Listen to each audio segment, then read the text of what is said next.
स्वागत है आप सभी का। आपके साथ मैं हूं स्वप्निल। देखिए, यूक्रेन में रूस की एंट्री दुनिया के लिए खतरे की घंटी है। यूक्रेन से इस वक्त की बड़ी खबर आपको बता रहे हैं। एयरपोर्ट पर मिसाइल अटैक की खबर है और इस अटैक का वीडियो भी सामने आया है। जानकारी मिल रही है कि रूसी सेना ने एयरपोर्ट पर मिसाइल दाग दी। यूक्रेन पर रूस का यह बड़ा हमला है। सैन्य ठिकानों पर रूस हमला कर रहा है। यह जानकारी खुद यूक्रेन से आई है। यूक्रेन के कई शहरों में धमाके हुए हैं। यूक्रेन बड़ा दावा कर रहा है। यूक्रेन के अनुसार 5 रूसी फाइटर प्लेन मार गिराए हैं। एक हेलीकॉप्टर भी मार गिराने का दावा यूक्रेन की ओर से किया गया। यूक्रेन में भारतीय दूतावास ने एडवाइजरी जारी की है। भारतीय नागरिकों के लिए यह एडवाइजरी जारी हुई है। उन्हें यह सलाह दी गई है कि घर में ही रहें, बाहर ना निकलें। यूक्रेन के अधिकारी दावा कर रहे हैं कि 100 से ज्यादा लोगों की मौत हो गई है। यूक्रेन में आपातकाल लगाया गया है। रूस और यूक्रेन के बीच लड़ाई शुरू हो गई है। पिछले कई महीनों से दोनों देशों के बीच तनाव चल रहा था। आज सुबह रूस के राष्ट्रपति व्लादिमीर पुतिन ने यूक्रेन के खिलाफ युद्ध का ऐलान कर दिया। इसके बाद यूक्रेन में मार्शल लॉ लागू कर दिया गया है। मीडिया रिपोर्ट्स के मुताबिक रूसी हमले से नागरिकों को बचाने के लिए राजधानी कीव में 4,500 से ज्यादा शेल्टर होम बनाए गए, जहां नागरिकों से इन शेल्टर्स में जाने की अपील की गई है। रूस के हवाई हमलों में अब तक कई नागरिकों की मौत हुई है। रूस और यूक्रेन के बीच जंग छिड़ चुकी है। पूरी दुनिया में चिंता छाई हुई है। ये बड़ी खबर आपको बता रहा है। काफी दिनों से यह तनाव चला आ रहा था, जिसके बाद गुरुवार सुबह लगभग 8 बजे से 9 बजे के बीच यूक्रेन पर रूस ने हमला बोल दिया, मिसाइल हमला किया। रूस की फौज यूक्रेन के कई इलाकों में पहुंची हुई है। कई पैराट्रूपर्स यूक्रेन के मिलिट्री इंस्टॉलेशंस पर उतारे गए हैं। इधर यूक्रेन ने भारत से मदद मांगी है। दूसरी तरफ अगर हम हमारे एम्बेसडर की बात करें तो वो सलाह दे रहे हैं भारतीय नागरिकों को कि जहां है वहां रहें, घरों में रहें, बाहर ना निकलें। इधर अफरा तफरी मची है। जैसे ही जंग के बादल और गहरा गए, जैसे ही धमाके हुए, मिसाइल दागी गई, यूक्रेन के जो नागरिक हैं वो तेजी से दुकानों की ओर, मॉल्स की ओर दौड़े ताकि सामान लेकर घर में रख सके, बाहर निकलने की जरूरत ना पड़े, क्योंकि आगे क्या होगा किसी को नहीं पता। ऐसे में हर कोई आने वाले दिनों के लिए अपने आप को तैयार कर लेना चाहता है। हालात बेहद चिंताजनक है। इमेजिन कीजिए उन भारतीय नागरिकों के बारे में, उन यूक्रेन के लोगों के बारे में जो वहां पर फंसे हुए हैं। भारतीय नागरिक जो वहां पर फंसे हुए हैं, उन्हें निकालने की कोशिशें चल रही हैं, लेकिन जो उनके परिवार वाले हैं वो लगातार न्यूज चैनल्स देख रहे हैं ताकि यूक्रेन की एक एक खबर मिल सके, यूक्रेन रूस के महायुद्ध की एक एक खबर मिल सके। और जैसे जैसे एक ब्रेकिंग आती है, वैसे वैसे चिंता की लकीरें बढ़ती जा रही हैं। इस बीच दिल्ली से बड़ी खबर है। यूक्रेन के राजदूत ने भारत से मदद मांगी है। उन्होंने प्रधानमंत्री मोदी से मामले में हस्तक्षेप की मांग की है। यूक्रेन की सेना का बड़ा दावा है, 50 रूसी सैनिकों को हमने मार गिराया। और इस बीच दिल्ली से यह खबर है, यूक्रेन के जो राजदूत हैं भारत में, उन्होंने पीएम मोदी से हस्तक्षेप की मांग की है। उनका यह कहना है कि आपका रसूख है। यूक्रेन के भारत में जो एम्बेसडर है, उन्होंने कहा कि भारत के प्रधानमंत्री नरेंद्र मोदी रूसी राष्ट्रपति से बात करें। मोदी का वर्ल्ड लीडर के तौर पर जो रसूख है, उसकी वजह से पुतिन उनकी बात जरूर सुनेंगे। ये उम्मीद यूक्रेन जता रहा है। ये संदेश, ये गुहार यूक्रेन की ओर से यूक्रेन के भारत में एम्बेसडर ने प्रधानमंत्री मोदी से लगाई है।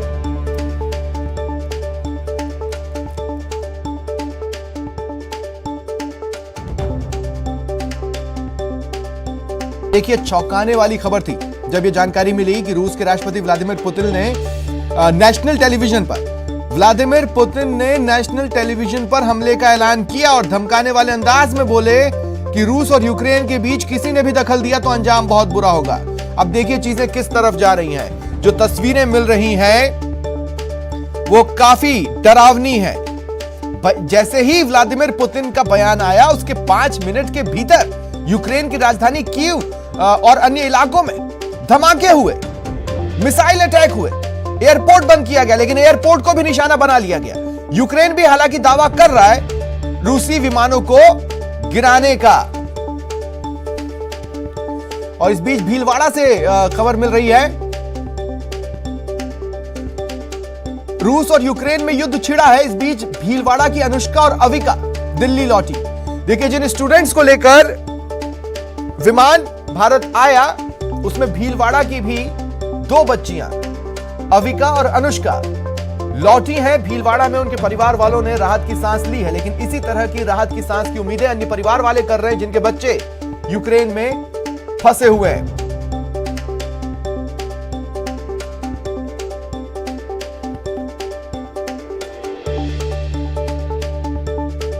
देखिए,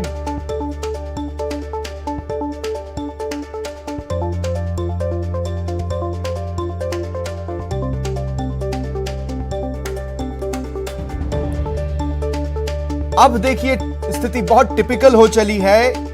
चूंकि धमाके हुए, अटैक हुआ, उसके बाद एयरपोर्ट बंद कर दिया गया, जिसका मतलब यह है कि वहां से भारतीयों के रेस्क्यू मिशन को रोकना पड़ा है। अब यह रेस्क्यू मिशन बेहद बेहद तकलीफदेह हो चला है।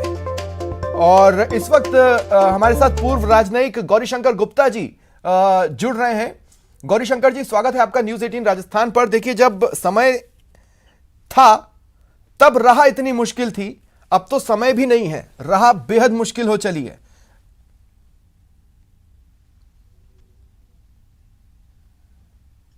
सबसे पहले आपको बहुत बहुत धन्यवाद कि आपने हमें बुलाया। मैं ये कहना चाहूंगा कि इस समय सब लोगों को थोड़ा धैर्य रखना चाहिए और सिचुएशन जो है जिस तरह से डेवलप हुई है वो सब सेट हो जाएगा। इसमें बड़ी कॉम्प्लिकेटेड सिचुएशन है जिसको समझना बहुत जरूरी है। ये सिचुएशन आज की नहीं है, ये 2008 से पैदा हुई थी, जब अमेरिका और कुछ यूरोप के देशों ने चाहा कि यूक्रेन नेटो का हिस्सा बने, और तब से वे यूक्रेन को नेटो का हिस्सा बनाने में पूरी कोशिश कर रहे हैं और वहां की सरकार को ये प्रेशर डाल रहे हैं कि आप नेटो के बेसेज को अपनी धरती पे लगाएं। तो इसकी वजह से रशिया में एक सिक्योरिटी का बहुत बड़ा कंसर्न पैदा हो गया है कि अगर नेटो की फोर्सेज और उनकी मिसाइल्स उनके बॉर्डर के इतने पास होंगी तो उनकी सुरक्षा को बहुत खतरा हो सकता है।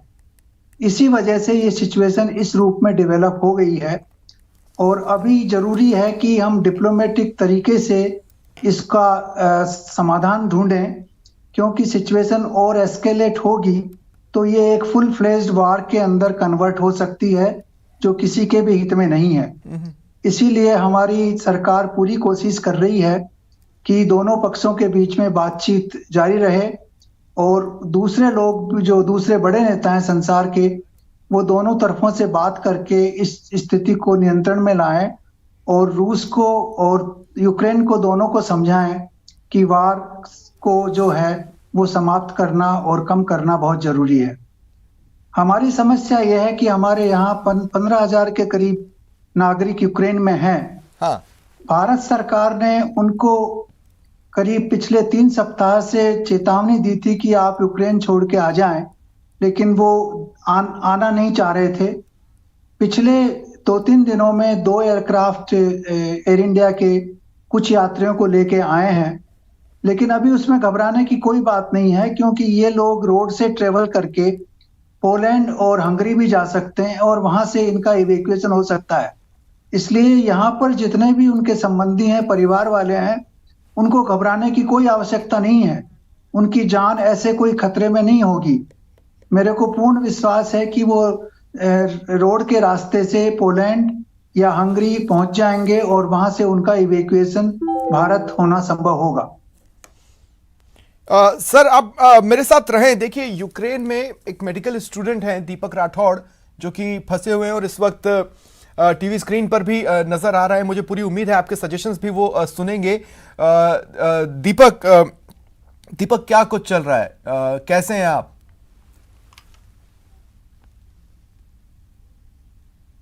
हमारे लिए सामान वगैरह भी लेना बहुत प्रॉब्लम हो रही है, क्योंकि हमारे पास कैश अमाउंट भी नहीं है और हम जिस सिटी मॉल है कहीं से भी नॉर्मल चीजें भी खरीदना चाहते हैं, बट वहाँ पे कैश पेमेंट हो रहा है, हमारे कार्ड वगैरह कुछ भी नहीं चल रहा है यहाँ पे सर। और बैंक वगैरह सब, बैंक में भी अगर हमारा कार्ड नहीं चल रहा सर, सब बंद है सर यहाँ पे।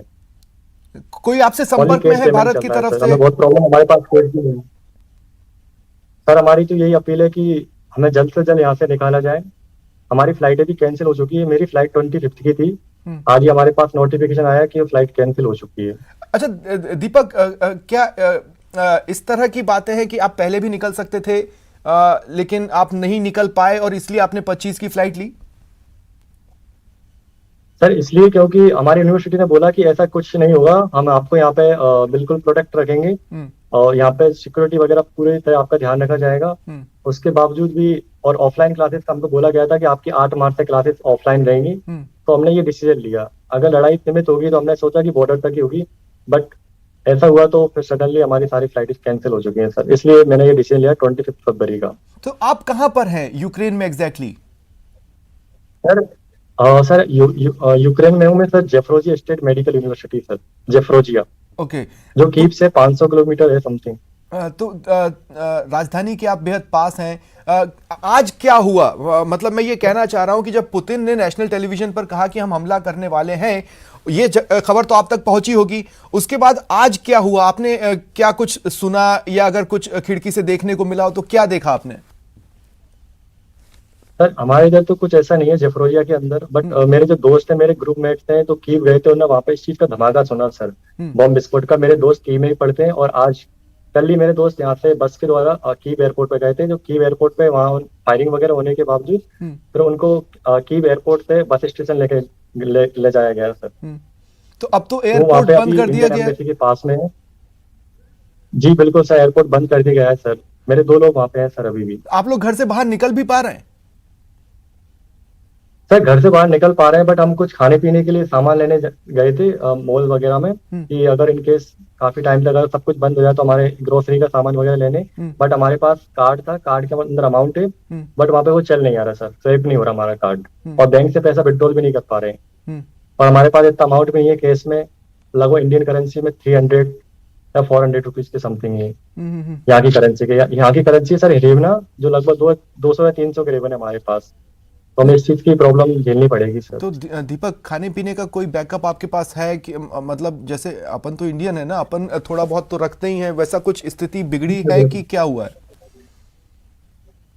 सर स्थिति तो बिगड़ी है, क्योंकि कल मेरी फ्लाइट थी तो मेरे पास तो ऐसा कुछ नहीं था सामान वगैरह, क्योंकि मुझे तो कल निकलना था, और इसीलिए मैं आज गया था लेने के लिए, क्योंकि फ्लाइट हमारी कैंसिल हो चुकी थी। तो कुछ खाने पीने के लिए हम मॉल गए थे बाहर, तो हमारा वहाँ पे कार्ड वगैरह नहीं चल रहा, बैंक से पैसे निकालने की कोशिश की तो वो भी पैसा नहीं निकल रहा सर। दीपक, हमारे साथ जो गेस्ट हैं उन्होंने ये सजेशन दिया कि अगर बाय रोड आप पोलैंड या हंगरी की तरफ जाते हैं तो वहां से निकलने की गुंजाइश बन सकती है। यूक्रेन से ये माना जा सकता है कि अब बेहद मुश्किल हो चला है। तो क्या इस तरह की बातें भी आप लोग आपस में कर रहे हैं?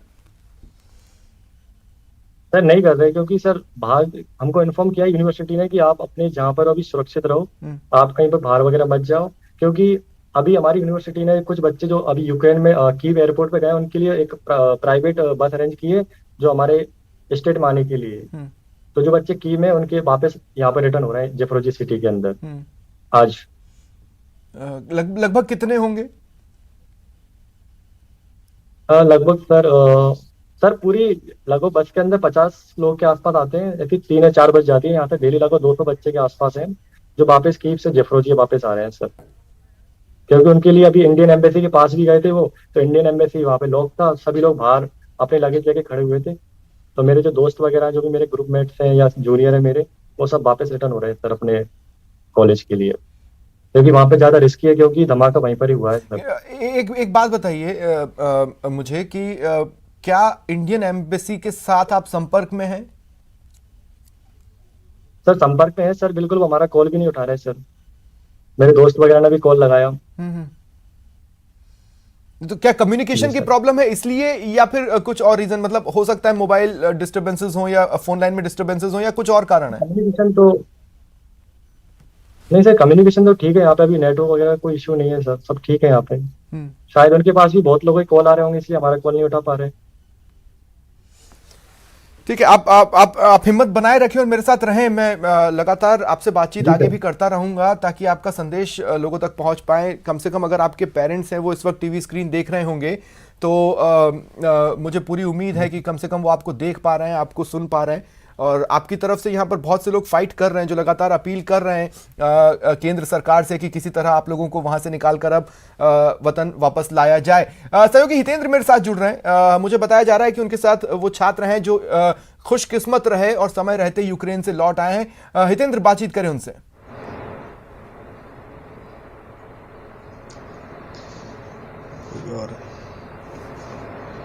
नहीं, रिलैक्स हो। जयेश पवार टीवी स्क्रीन पर नजर आ रहे हैं मुझे। जयेश मेरे साथ हैं। जयेश, मेरी आवाज मिल रही है आपको? जी बिल्कुल, सब मिल रही है आपकी आवाज। जयेश, बातचीत करें।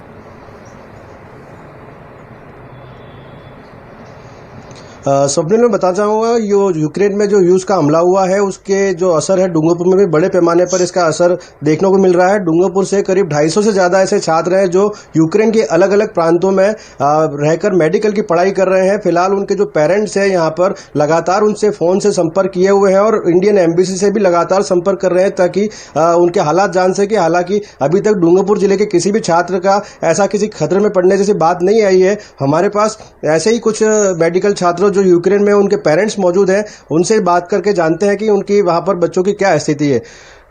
जी शुभ, आपका शुभ। हाँ जी, धर्मेश व्यास डूंगरपुर से। आपका कौन पढ़ रहा है वहाँ पे और उसकी क्या स्थिति है? मेरा बेटा और बेटी दोनों पढ़ रहे हैं वहाँ पे। अभी फिलहाल तो वो सेफ पोजीशन में है, परंतु हमारी तो पैनिक सिचुएशन बनी हुई है क्योंकि वहाँ पर अभी रूस ने हमला कर दिया है यूक्रेन पे एक्चुअली। तो उस स्थिति को देख करके हम ये कहना चाहेंगे कि इंडियन गवर्नमेंट हमारा सपोर्ट करे और इमीडिएटली कोई ऐसा स्टेप उठाए कि हमारे बच्चे वापस इंडिया अच्छी तरह से लौट आएँ। हमारे साथ चिराग व्यास करके भी हैं, इनका भी बेटा जो है यूक्रेन में है, इनसे जानते हैं।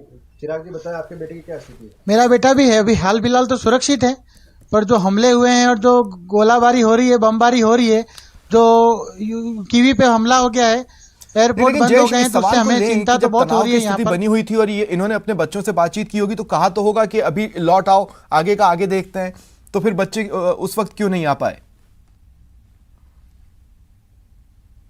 प्रयास करें। स्वप्निल, हमारे साथ में यूक्रेन से सीधे ध्रुव व्यास जुड़े हुए हैं जो व्हाट्सएप कॉल पे हैं। उनसे मिलकर जानते हैं कि वहाँ पे यूक्रेन के वर्तमान में ताजा हालात क्या है। ध्रुव, बताएं वहाँ पे क्या अभी स्थिति है, आप किस परिस्थितियों में है? जी सर, यहाँ पर अगर हम ईस्ट यूक्रेन की बात करें तो थोड़े हालात मतलब सिचुएशन इतनी अच्छी नहीं, क्योंकि हर सिटी वाइज यहाँ पर यूक्रेन में बॉम्बिंग हो रही है। और जो कि अगर हम बात करें कीव में भी, तो कीव के एयरपोर्ट पर भी, एयरपोर्ट पे भी 10 से 12 किलोमीटर दूर पर बॉम्बिंग हुई है। और अगर हम वेस्ट पार्ट ऑफ यूक्रेन की बात करें तो वो कंपैरेटिवली थोड़ा शांत है और मतलब यहाँ पर इतनी बॉम्बिंग नहीं हुई है जितनी कि ईस्ट पार्ट ऑफ यूक्रेन में हुई है। तो इसलिए अभी थोड़ी पैनिक सिचुएशन तो है, पर अभी हम तो फिलहाल तो हम हमारे रूम्स पर रह रहे और बाकी जो सामान है वो एक साथ हम स्टोर करके रख रहे हैं, तो ताकि हमको ना अगर इवैक्यूएट भी करती है गवर्नमेंट तो हम 1-2 दिन में ठीक है हम रवाना हो सके। तो ध्रुव से और बातचीत करेंगे। ध्रुव, क्या आपने इंडियन एम्बेसी से संपर्क किया है, किसी से बात हुई आपकी? कोशिश करेंगे, लेकिन और भी छात्र हैं जो लौटे हैं। सहयोगी हितेंद्र शर्मा इस वक्त मेरे साथ जुड़ रहे हैं, ऐसे ही अन्य छात्रों के साथ जो खुशकिस्मत रहे लौट। ध्रुव के लिए हम प्रार्थना करते हैं कि ध्रुव जल्द ही वतन वापस लौट आए। लेकिन हितेंद्र, मैं आपके पास आ रहा हूं, कितने बच्चे हैं आपके साथ और क्या कह रहे हैं वो अपने यूक्रेन स्टे और वतन वापसी को लेकर? जी स्वप्निल, जी स्वप्निल, मेरे साथ 3 स्टूडेंट्स जो है मेरे साथ हैं और 3 स्टूडेंट्स जो है उनके नाम है, एक पिंटू है और अनुज हैं और राजेश हैं। मैं उनसे बात करूंगा। अनुज, तुम बताओ कि मतलब आज सुबह तुम लोग आए हो तो क्या वहाँ कैसे हालात हैं, क्या महसूस किया तुमने? सर, हम आने से पहले ही हालात वहाँ हो चुके थे। हम तो कल ही बैठ गए थे, तब तक तो सब कुछ नॉर्मल था सर। सुबह आए तभी पता चला कि वहाँ पे ऐसा ब्लास्ट वगैरह हुआ है, उससे पहले सब कुछ नॉर्मल था। बट आज जो सुबह आए तो हमारे फ्रेंडों ने बताया कि ऐसा ऐसा हुआ है यहाँ पे, तो वो प्रॉब्लम हुई है सर। जी स्वप्निल, इस बीच में मैं तुम्हें एक चीज आपको एक और बताना चाहूंगा चीज कि आज सुबह से ही वहां जो है ब्लास्ट होने लगे हैं। आज सुबह से ही एक तरह से युद्ध की शुरुआत जैसा माहौल वहां बना हुआ है। और ये वो 3 जो है हमारे साथ स्टूडेंट्स हैं जो खुशकिस्मत हैं, जो यहाँ उससे पहले यहाँ पहुंच चुके थे और वो अभी दिल्ली के रास्ते अभी जस्ट 5 मिनट पहले ही यहाँ जयपुर पहुंचे हैं। और मैं बात करूंगा पिंटू से। पिंटू और अनुज जो है ये आपस में भाई हैं और ये जयपुर के रहने वाले हैं और दोनों मेडिकल की पढ़ाई करते हैं। ये कौन सी जगह पे करते हैं आप? Sir Ivano Frankivsk 4th year. तो वहाँ अभी आपको मतलब कैसा लगा कि कितने वहाँ और कितने स्टूडेंट्स वहाँ फंसे हुए हैं? सर एवानो में सर 2000 के समथिंग से स्टूडेंट हैं और अभी सर 100 या 200 तक अभी इवैक्यूएट हुए हैं और अभी आए नहीं। जी जी जी सर। जी जी जी बताएं। मैं ये कह रहा था कि हमारे साथ जो दीपक राठौड़ जुड़े हैं यूक्रेन से, उन्होंने ये बताया कि इंडियन एम्बेसी से उनका संपर्क नहीं हो पा रहा है, लेकिन उन्होंने ये भी बताया कि उनकी जो यूनिवर्सिटीज हैं, कॉलेजेस हैं, उन्होंने एश्योर किया कि कुछ नहीं होने वाला, इसलिए वो रुके रहे। मैं ये पूछना चाहता हूं कि वो कौन सी चीज थी जिसने ट्रिगर किया पिंटू अनुज को कि वो लौटे समय रहते, क्योंकि हालात बिगड़ सकते हैं। दूसरी बात ये भी है कि वो क्या कारण है कि अन्य लोगों ने पहले कोशिश नहीं की यूक्रेन से निकलने की।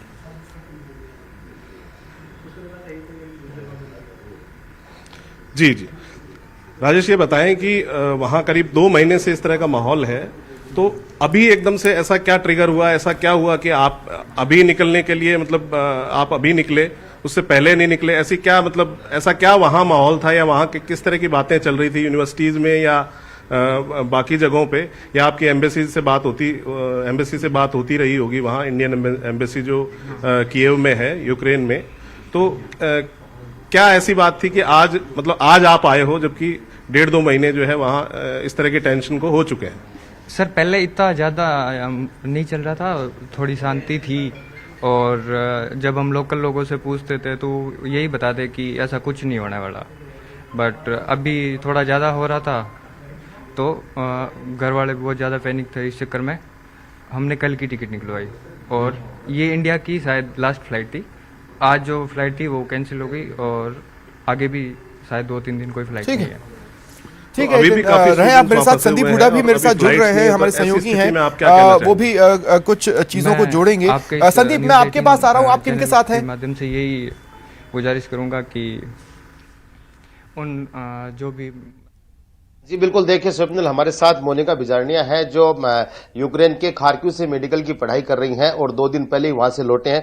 हम इनसे भी बात करेंगे। मोनिका, कहाँ से आप पढ़ाई कर रही हैं और किस तरह का माहौल आप देख करके आप वापस आए हैं? मैं खार्किव से हूँ। मेरी मेडिकल का नाम है वीएन कराजिना नेशनल खार्किव यूनिवर्सिटी।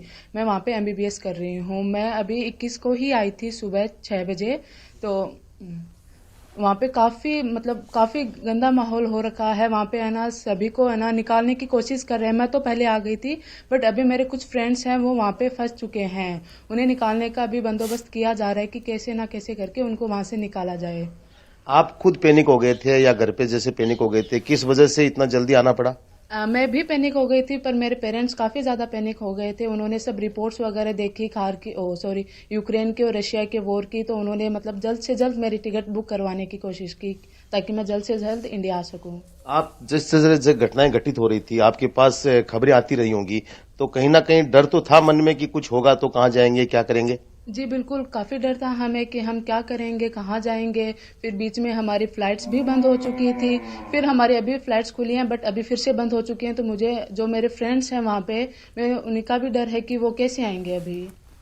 तो देखिए स्वप्निल, मोनिका का ये कहना है कि ये खुद तो 2 दिन पहले आ चुके हैं, लेकिन इनके जो साथी हैं वहाँ पे, इनके जो फ्रेंड्स हैं वो बहुत ज्यादा पैनिक हैं और वो लगातार संपर्क भी कर रहे हैं। जी संदीप, रहे मेरे साथ एक कमेंट यहाँ पर गौरीशंकर गुप्ता जी मैं आपसे लेना चाहता हूँ कि देखिए, मैं जब आपके पास आया था गौरीशंकर जी, तो मैंने ये कहा था कि जब समय था तब राहें मुश्किल थी, लेकिन अब समय नहीं है तो राह बेहद बेहद मुश्किल हो चली है। मेरा उनसे संपर्क नहीं हो पा रहा है, वो टीवी स्क्रीन पर भी नहीं दिख रहे हैं। दीपक, मैं आपके पास आ रहा हूँ। दीपक देखिए, अब हो गया, अब ठीक है? जी ठीक है दीपक, 2 मिनट दे मुझे। गौरीशंकर जी, जैसा कि मैंने कहा कि जब समय था तब राहें मुश्किल थी, अब समय नहीं है और राहें बेहद मुश्किल हो चली हैं। अब क्या ऑप्शंस हैं?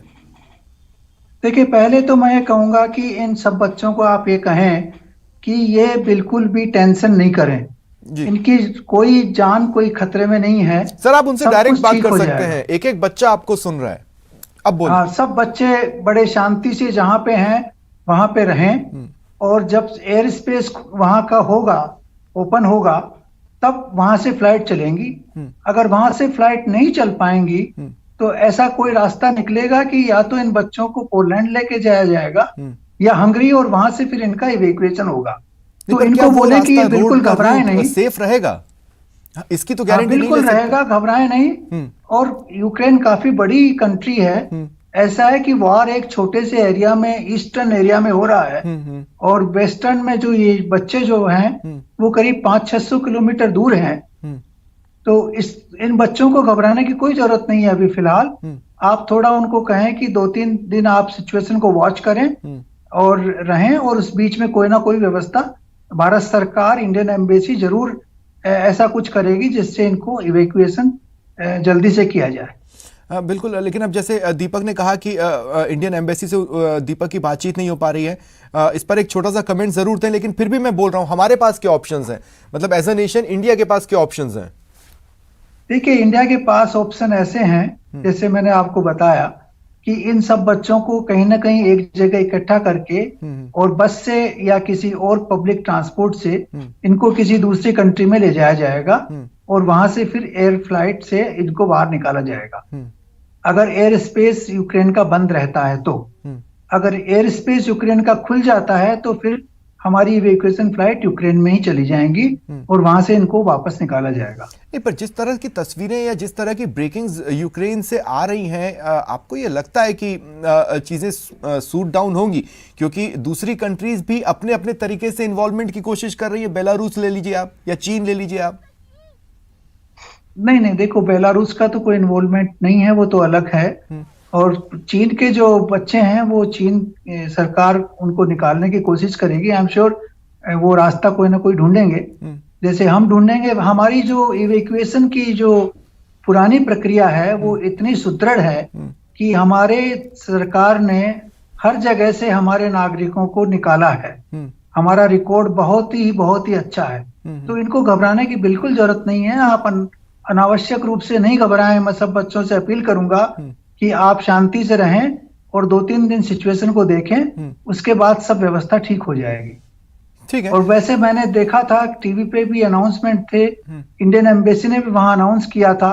पिछले 2 सप्ताह से कई बार अनाउंस कर चुके कि जो भी हिंदुस्तानी बच्चे हैं वहां वो सब निकल जाएं, लेकिन उस समय इन लोगों ने निकलना उचित नहीं समझा किसी वजह से।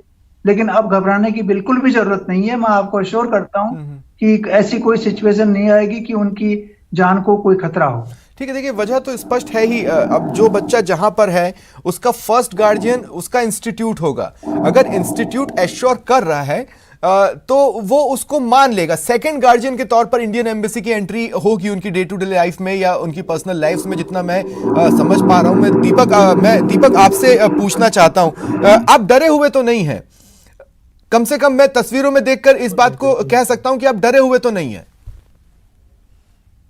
जी सर, बिल्कुल। तो जब पेरेंट्स आपसे बातचीत कर रहे हैं, देखिए हमारे जो एक्सपर्ट्स हैं वो ये कह रहे हैं कि डरने की जरूरत भी नहीं है। 2-3 दिन चीजों को वॉच करें। एडवाइजरी भी यही कह रही है कि घरों में रहें, बाहर ना निकलें। जी सर।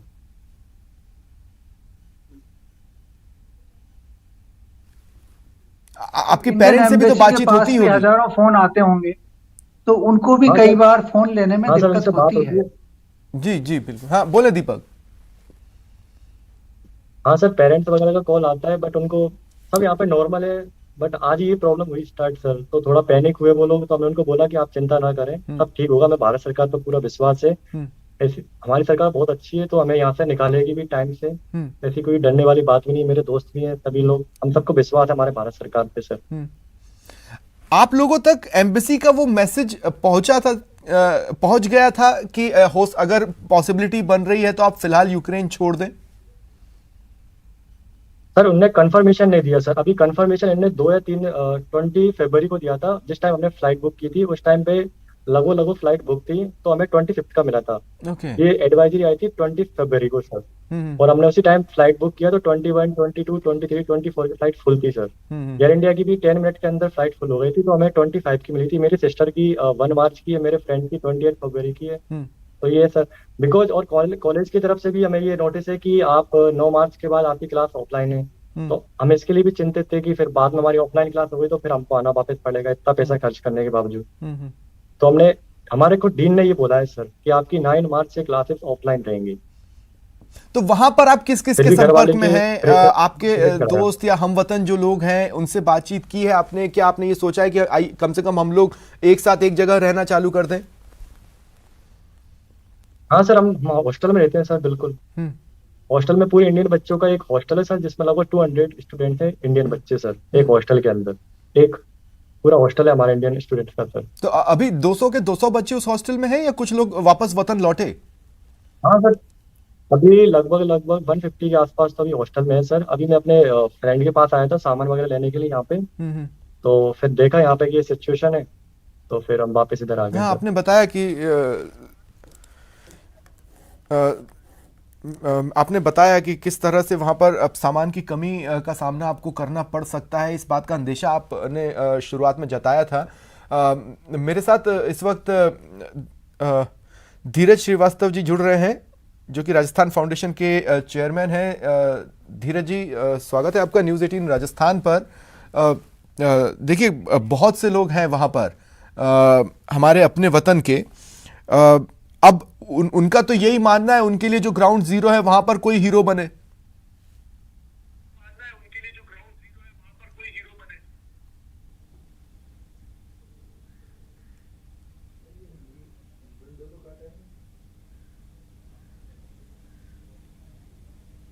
धीरज जी, मुझे सुन पा रहे हैं आप? धीरज जी, मुझे सुन पा रहे हैं आप? हाँ, बीच में नहीं आ रही थी, अब आ रही है, बोलिए। जी धीरज जी, आप क्या कैसे देख रहे हैं इन पूरी चीजों को, इन पूरे हालात को? कैसे देख रहे हैं इन पूरी चीजों को, इन पूरे हालात को?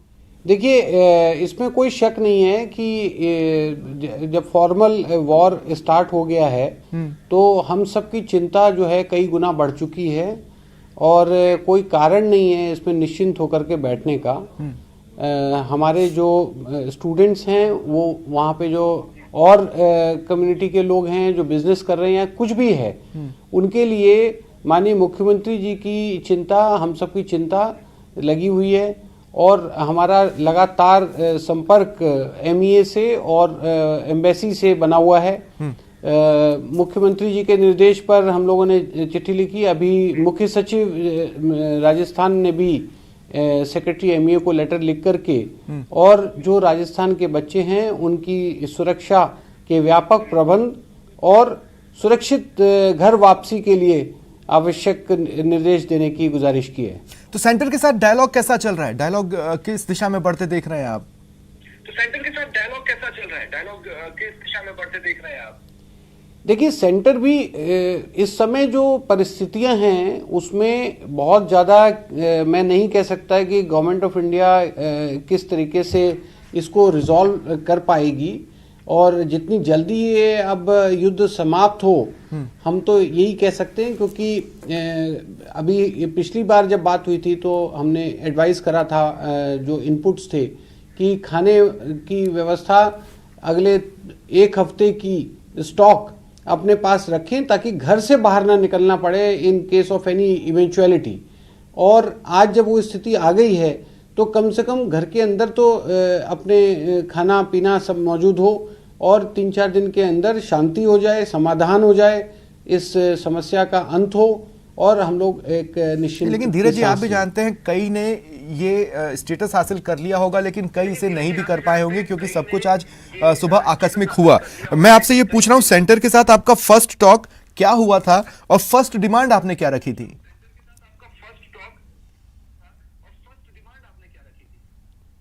फर्स्ट डिमांड तो ये रखी थी, जब उस टाइम पे जो लोग आ रहे थे वापस, उनकी 2 इश्यूज आ रहे थे कि एक तो फ्लाइट्स की अवेलेबिलिटी नहीं थी, और दूसरी जो अवेलेबल फ्लाइट्स थी उनका फेयर बहुत हाई था। तो हमने जो फर्स्ट टेकअप किया था उसमें सफलता भी मिली। एयर इंडिया की रोज एक फ्लाइट निर्धारित कर दी गई थी और कम से कम 250 से 300 का एक कंटिंजेंट रोज आ सकता था वापस। तब जैसे ये शुरू होना उसके पहले ये स्टार्ट हो गया। तो मैं ये कह सकता हूं कि government of India is equally concerned and they are making their efforts in the same direction. हम लोग का लगातार उनसे जो संपर्क है उससे इनपुट तो यही है, उनकी एडवाइजरी भी यही है। अभी उनकी जो लेटेस्ट एडवाइजरी है, लेकिन आपके एक्स्ट्रा स्टेप्स, आपके एक्स्ट्रा सजेशंस की जरूरत बार बार सेंटर को पड़ सकती है।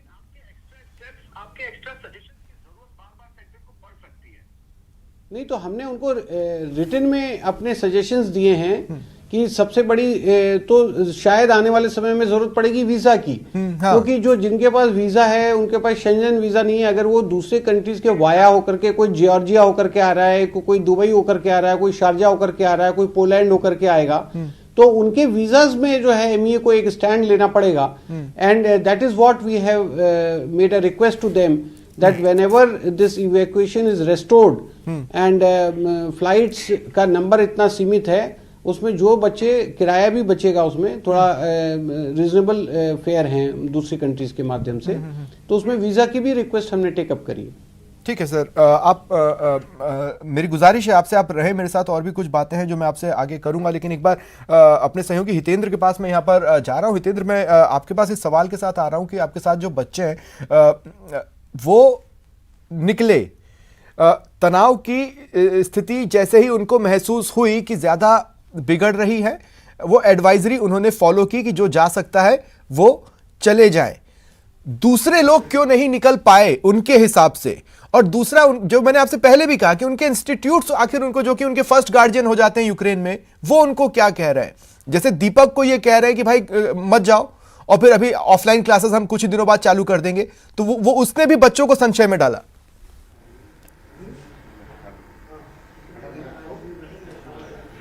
जी स्वप्निल, हालांकि गौरीशंकर जी ने भी यही बात कही है अभी जो वो बातचीत कर रहे थे। इस बीच जो है ये अनुज से हम बात करेंगे। अनुज ये बताएं कि वहां पे जो है आप लोग तो निकल आए, लेकिन अभी जो लोग हैं उनके लिए क्या हालात हैं, वो क्यों नहीं निकल पाए, या वो निकलेंगे तो कैसे निकलेंगे? तो तुम्हें क्या लगता है ऐसा? सर, उनकी सारी फ्लाइटें उन्होंने बुक की थी, वो आज वहाँ पे 30 डेज के लिए इमरजेंसी कर दिया गया है पूरा कीव, तो कोई फ्लाइट नहीं है वहाँ से।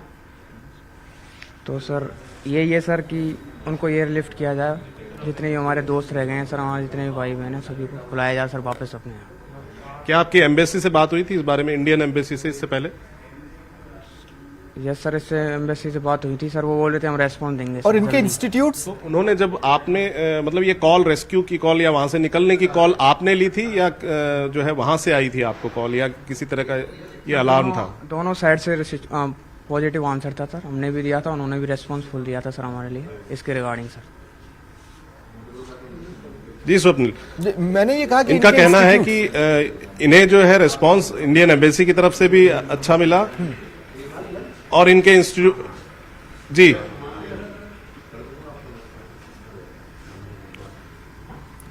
मैं ये कह रहा हूं कि इनके इंस्टीट्यूट इन्हें क्या सजेस्ट कर रहे थे? इंस्टीट्यूट से किस तरह का रिस्पांस था जब आप यहां से निकले? जी, आपके इंस्टीट्यूट ने आपको क्या सजेस्ट किया इस हालात में?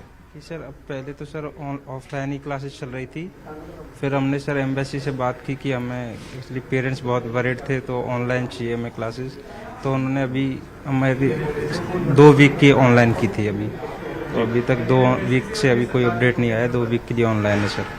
तो इंस्टीट्यूट ने आपको आपके निकलने के बारे में, मतलब वहां से देश छोड़ने के बारे में आपसे कोई बातचीत करी, या कोई ऐसा कोई एडवाइजरी जारी की, या ऐसी कोई बातचीत आपके बीच में हुई, या ऐसे हालात नहीं थे?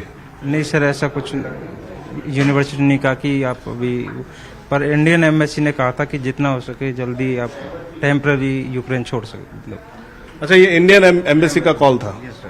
इंडियन एम्बेसी का कॉल था कि आप टेम्पररी आप यूक्रेन छोड़ दीजिए। और किस तारीख को आया था ये? बाद में देख लेंगे, करवा देंगे। ये तारीख कौन सी थी? किस तारीख को आपको ये कहा गया कि आप जो है वहां से निकले? सर हमें 15 से कहा गया था कि जी स्वप्निल, मेरे साथ राजेश भी है। ये दूसरी यूनिवर्सिटी में, ये जो है ये कीव में है, कीव में यूनिवर्सिटी में है। इनसे भी जानते हैं कि आपकी यूनिवर्सिटी ने जो है किस तरह की कॉल जारी की थी, आपको कुछ कहा था इस बारे में, देश छोड़ने के बारे में या अपनी सुरक्षा के बारे में कोई बातचीत हुई आपसे? नहीं, अब तक तो रेक्टर ऑफिस से यही मैसेज था कि ऐसा कुछ नहीं होने वाला है, आप टेंशन मत लो। और एक बार के लिए उन्होंने 2 वीक के लिए क्लासेज ऑनलाइन कर दी है, 1 मार्च तक। और बाकी ऐसा कुछ नहीं था कि आप इंडिया जाओ या नहीं जाओ, उनको कोई मतलब नहीं था। बाकी एम्बेसी ने अच्छा सपोर्ट किया। एम्बेसी 15 तारीख से 4-5 बार कह चुकी है। जी स्वप्निल, तो इसमें इन लोगों का यही कहना है कि इंस्टीट्यूट्स और जो इनके कॉलेजेस हैं उन्होंने इस बारे में बहुत ज्यादा कोई बातचीत करी नहीं, और इन्हें ये कहा गया कि आप जो है ऑनलाइन क्लासेस लीजिए 1 मार्च तक, उसके बाद में देखा जाएगा। लेकिन ये इंडियन एम्बेसी का कॉल था कि आप वहां से सुरक्षित तौर पे अगर आप निकलना चाहते हैं तो आप निकलें जितना जल्द से जल्द हो सके। बिल्कुल, और सही कॉल था। देखिए, इंस्टीट्यूट्स ने हितेन अपने तरीके से डिसीजंस लिए, जो भी डिसीजंस वो लेना चाह रहे थे, लेकिन उसकी वजह से अब जो बच्चे वहां फंस गए उनके लिए टिपिकलिटीज चालू हो गई है। गौरी शंकर जी, मैं आपके पास आ रहा हूं। जब हम ऑप्शंस की बात कर रहे हैं तो आपने पहले ये बताया था कि एक बाय रोड भी ऑप्शन बन सकता है, लेकिन उसके लिए हमें सिंगल विंडो टाइप की बहुत सी तैयारियां करनी पड़ेंगी यहां पर अपने देश में, अपने देश के स्तर पर, और एम्बेसीज का रोल बढ़ जाएगा, खासकर वीजा के स्टैंड को लेकर, जैसा कि धीरज जी भी कह रहे थे। ऐसा है कि सबसे पहले जरूरत यह है कि अभी 2-3 दिन आप एयर स्पेस को देखिए कि एयर स्पेस क्लोज रहता है या नहीं रहता है। अगर एयर स्पेस कंटिन्यूअसली क्लोज रहता है तो नेचुरली यूक्रेन में फ्लाइट इंडिया की नहीं जा सकेगी, किसी भी देश की नहीं जा सकेगी। करेक्ट, हाँ। तो उस स्थिति में 3-4 दिन बाद भारत सरकार को ये ऑप्शन ढूंढना पड़ेगा कि जो बच्चे आना चाहते हैं उन बच्चों के लिए कोई रोड की व्यवस्था की जाए। उस रोड से किसी दूसरी कंट्री में, कई बॉर्डर्स है वहां पे, किसी बॉर्डरिंग कंट्री में उनको लाके वहां से उनको एयर इवैक्यूएशन में लिया जाए, और उसके लिए थोड़ी प्लानिंग की जरूरत होगी। तो उनको 1 सप्ताह का टाइम भी चाहिएगा, लेकिन आई थिंक अभी सिचुएशन वैसी आई नहीं है। मेरे विचार में इनको 2-3 दिन वेट करना चाहिए, शांति से रहना चाहिए। अगर एयर स्पेस खुल जाता है 2-3 दिन में तो फ्लाइट्स वहीं से चालू हो जाएंगी। अगर एयर स्पेस नहीं खुलता है और खुलने के चांसेस, ठीक है गौरी शंकर जी, मैं आपके पास कुछ ही पलों में आ रहा हूं। विश्लेषक हैं एसके दत्ता जी, जो इस वक्त मेरे साथ जुड़ रहे हैं। दत्ता जी, स्वागत है आपका न्यूज 18 राजस्थान पर।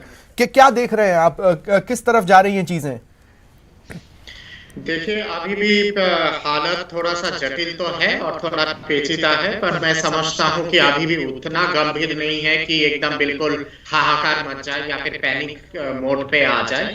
भारत सरकार लगातार पहल कर रही है और मेरा मानना है कि कहीं ना कहीं पे एक सकारात्मक एक नतीजा निकलेगा इस पहल का, और शांतिपूर्वक और सबको सेफली भारतीय नागरिक जितने हैं, लगभग 18 से 20 हजार के आसपास भारतीय नागरिक है, उसमें से बहुत सारे हैं जो स्टूडेंट हैं, सबको मेरे ख्याल से लगता है कि बहुत ही सेफली निकाला जाएगा और 1-2 दिन के अंदर इस पे महत्वपूर्ण वे में पहल हो जाएगी।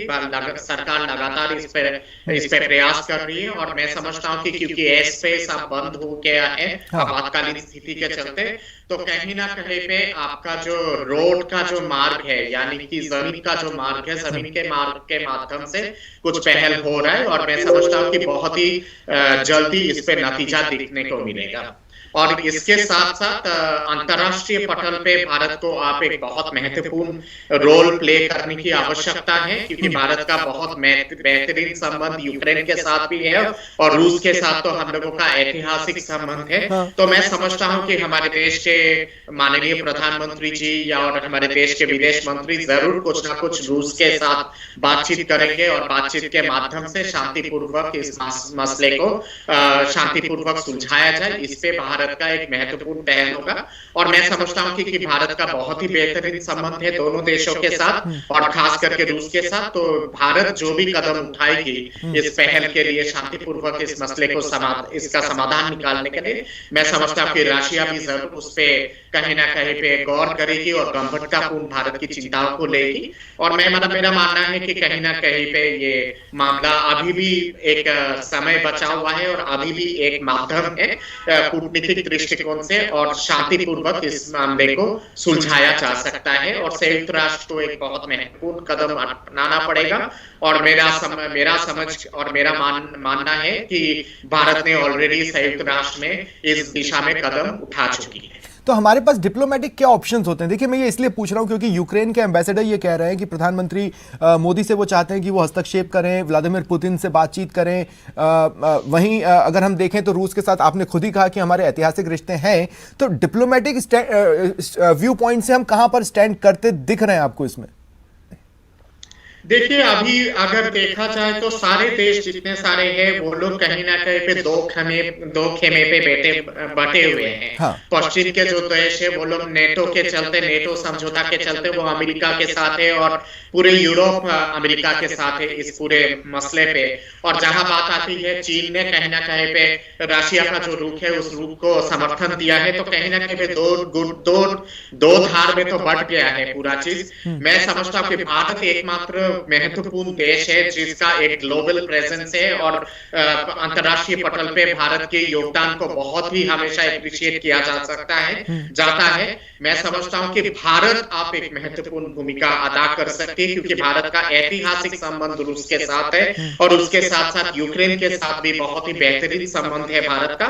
आप भारत के जो ग्लोबल छवि है और खास करके माननीय प्रधानमंत्री जी का जो एक अंतरराष्ट्रीय छवि है एज ए इंटरनेशनल लीडर के हिसाब से और जिसके बारे में यूक्रेन के राजदूत ने भी उल्लेख किया है और रूस भी बहुत एप्रिशिएटिव है भारत ने जो कई सारी वर्ल्ड रेटिंग्स इस तरफ इशारा भी करती है और इसीलिए ये एक बड़ी परीक्षा केंद्र सरकार के लिए तो है ही। प्रधानमंत्री मोदी की जो वर्ल्ड लीडर की छवि है उसके लिए भी ये बन सकती है। मेरा आप सभी से रिक्वेस्ट है कि आप मेरे साथ बने रहें। मैं एक छोटे से ब्रेक के लिए रुक रहा हूं, जल्द हाजिर होते हैं।